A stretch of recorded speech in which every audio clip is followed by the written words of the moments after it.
Hello guys, যারা তোমরা আগে আমার ভিডিওটা দেখেছো, আগের ভিডিও, তারা বুঝতে পেরেছো আমরা ঘুরতে গেছিলাম। তো এখানে তারপরে আমরা তখন থেকে দিল্লি গেছিলাম।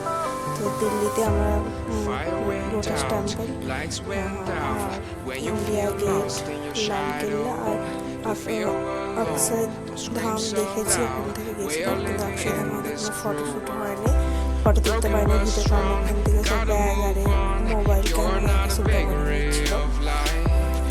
তেমন কিছু যতটুকু পেরেছি ততটুকু ভিডিও বানিয়েছি।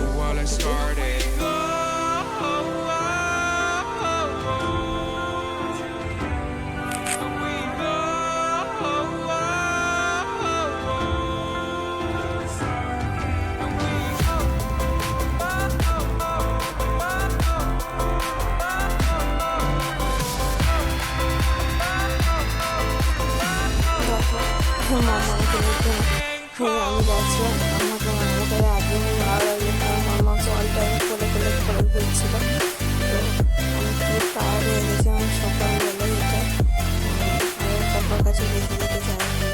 তো আমরা কতটুকু বেরিয়েছি ততটুকু, আর ফটো তুলে মাঝে মনে হয় যে আমার ফটোগুলো দেখে, তখন মাঝে মনে হয় ফটোটা দেখে মনে হয় যে আমার খুব টায়ার লাগছে। এনজয় করেছি, কিন্তু প্রচুর টায়ার্ড হয়ে গেছিলাম সেই সময়টাতে। এটা অক্ষয় ধামের বাইরে থেকে ফটো তুলতে পেরেছি। লাইটিংয়ের প্রচুর শো ছিল, লাইটিংয়ের শো দেখা